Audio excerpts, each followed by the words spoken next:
সকাল বিকেলের টিফিনে একটু মুখরোচক দারুণ টেস্টি কিছু খেতে মন চাইলে অল্প চিড়ে ও সুজি দিয়ে দুর্দান্ত স্বাদের খাস্তা রেসিপিটি বানিয়ে নিতে পারেন। এভাবে বানালে যেমন ওপরটা খাস্তা হবে তেমন ভেতরটাও পুরে ঠাসা হবে আর খেতে তো দারুণ লাগবে। এই রেসিপির জন্য একটা মিক্সির জারে নিয়ে নিচ্ছি ছোট এক বাটি চিড়ে।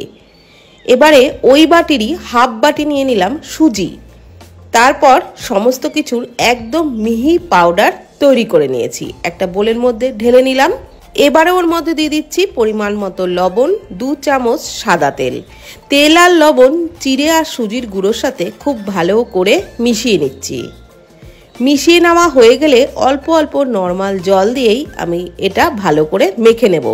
যেমনভাবে আমরা আটা ময়দা মাখি ঠিক তেমনভাবেই এই ডোটাকেও কিন্তু মেখে নিতে হবে। আর একবারে বেশি জল দেওয়া যাবে না, অল্প অল্প জল দিয়েই একটু সফট করে ডোটাকে মাখতে হবে। আর ডোটা ভালো করে মাখা হলে তাহলে রেসিপিও কিন্তু খুবই ভালো হবে।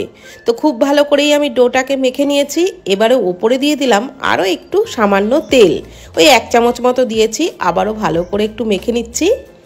এই তেলটা দিলে তাহলে এই ডোটা ওপর থেকে কিন্তু একদমই হার্ড হয়ে যাবে না, সফট থাকবে। এবারে ঢাকা দিয়ে 10 মিনিটের জন্য রেস্টে রাখবো, ততক্ষণে পুরটা বানিয়ে নেব। ফ্রাইং প্যানে একটু দিয়ে দিলাম 2 টেবিল চামচ মতো সর্ষের তেল, ওর মধ্যে দিয়ে দিলাম 2 পিঞ্চ হিং আর দিয়ে দিলাম হাফ চামচ গোটা জিরে। এগুলোকে লো ফ্লেমে নাড়াচাড়া করে একটু ভেজে নিচ্ছি। তারপর দিয়ে দিচ্ছি 1 চামচ কুচি নেওয়া আদা, দিয়ে দিলাম 3টে কাঁচা লঙ্কা কুচি। এগুলোকেও কিন্তু লো ফ্লেমেই একটু ভেজে নিলাম। তারপর দিয়ে দিচ্ছি পেঁয়াজ কুচি, এখানে একটা বড় সাইজের পেঁয়াজ কুচি দিয়েছি। পেঁয়াজটাকেও নাড়াচাড়া করে হালকা লালচে করেই ভেজে নিচ্ছি। পেঁয়াজ একটু হালকা লালচে করে ভেজে নেওয়া হয়ে গেলে দিয়ে দিচ্ছি টমেটো কুচি। এখানে একটা ছোট সাইজের টমেটো কুচি দিলাম। আর টমেটো দিয়েও পেঁয়াজের সাথে নাড়াচাড়া করে একটু ভেজে নিচ্ছি। টমেটো ভাজতে ভাজতে একটু সফট হয়ে গেলে দিয়ে দিচ্ছি গ্রেট করা কাঁচা আলু। এখানে আমি 2টো বড় সাইজের আলুকে গ্রেট করে ভালো করে ধুয়ে জলটাকে ঝরিয়ে নিয়েছিলাম, সেই আলুটাই দিয়ে দিলাম। আর আলু দিয়েও নাড়াচাড়া করে খুব ভালো করে ভেজে নেব। 1 মিনিট আলুটাকে নাড়াচাড়া করে একটু ভেজে নেওয়ার পর দিয়ে দিচ্ছি পরিমাণ মতো লবণ, হাফ চামচ হলুদ গুঁড়ো আর হাফ চামচ দিয়ে দিলাম ধনে গুঁড়ো। এগুলো দিয়েও নাড়াচাড়া করে আলুটাকে খুব ভালো করে ভেজে নেব। সমস্ত মশলা আলুর সাথে নাড়াচাড়া করে খুব ভালো করে আলুটাকে ভেজে নিয়েছি। এইবার আমি দিয়ে দেব অল্প পরিমাণে একটু কাসুরি মেথি, হাত দিয়ে এইভাবে একটু ঘষে দিলাম, তাহলে স্মেলটা ভালো বেরোবে। আপনাদের কাছে কাসুরি মেথি না থাকলে বা ব্যবহার করতে না চাইলে তার বদলে ধনেপাতা কুচিও দিতে পারেন। এইবার ভালোভাবে নাড়াচাড়া করে আলুর পুরটাকে নামিয়ে ঠান্ডা করে নেব। আর ততক্ষণে যে ডোটা মেখে রেখেছিলাম সেটাও কিন্তু 10 মিনিট রেস্টে রাখার পর আবারও একটু ঠেসে ঠেসে মেখে নিলাম। তারপর ওর থেকে মিডিয়াম সাইজের করে লেচিগুলোকে কেটে নিলাম। এইবার এক একটি লেচি একটু শুকনো ময়দা বা আটা দিয়ে বেলে নিতে হবে।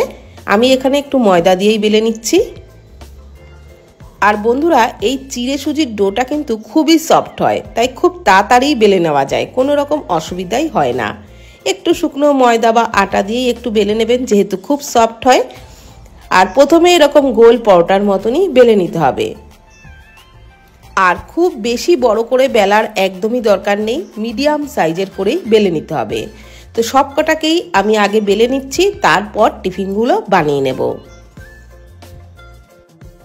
সব পরোটা বেলে নেওয়া হয়ে গেলে এইবার টিফিনগুলো বানিয়ে নেব। এইবার একটা ওই পরোটার উপরে যে পুরটা বানিয়ে নিয়েছিলাম সেটা প্রায় 2 চামচ মতো দিয়ে দিয়েছি। আর এইভাবে একটু সমান করে দিলাম, মানে 4 কোণা করে দিলাম। তারপরে দুদিক থেকে 2টো ভাঁজ করে দিয়ে ওপরে নিচে একটু জল লাগিয়ে নিতে পারেন, তাহলে একদমই খুলে যাওয়ার চান্স থাকবে না। আর এইভাবে 4 কোণা পরোটা বানিয়ে নিতে হবে। চারিদিকটা এইভাবে মুড়ে সব কটা টিফিনকেই কিন্তু বানিয়ে নেব। সবগুলোকেই খুব সুন্দর করে বানিয়ে নিয়েছি। এইবার টিফিনগুলো যাতে আরও টেস্টি ও আরও খাস্তা হয় তার জন্য আরেকটা ঘোল বানিয়ে নেব। তার জন্য একটা পাত্রের মধ্যে নিয়ে নিচ্ছি 3 টেবিল চামচ পরিমাণে আটা। আপনারা চাইলে ময়দা দিয়েও তৈরি করতে পারেন। এইবার ওই আটার মধ্যে দিয়ে দেবো আরও কিছু উপকরণ। দিয়ে দিচ্ছি প্রথমেই পরিমাণ মতো লবণ, দিয়ে দিচ্ছি হাফ চামচেরও কম চিলি ফ্লেক্স, হাফ চামচ মতো দিয়ে দিলাম সাদা তিল, অল্প পরিমাণে দিয়ে দিলাম একটু কাসুরি মেথি। এইবার অল্প অল্প জল দিয়ে একটা মিডিয়াম ঘনত্বের ব্যাটার তৈরি করে নেব। এটা কিন্তু খুব বেশি পাতলা করে তৈরি করবেন না, তাহলে ওই টিফিনগুলোর গায়ে ব্যাটারটা একেবারেই লাগবে না। তো মিডিয়াম ঘনত্বের করেই ব্যাটারটাকে তৈরি করতে হবে, আর এইভাবে অল্প অল্প জল দিয়েই তৈরি করতে হবে। তো ঘোলটা কিন্তু এখন একেবারেই রেডি হয়ে গেছে, আর ঠিক এই রকম ঘনত্বেরই ঘোলটা আমি তৈরি করেছি। এইবার ওই টিফিনগুলোকে ওই ঘোলের মধ্যে ভালোভাবে ডুবিয়ে নিচ্ছি।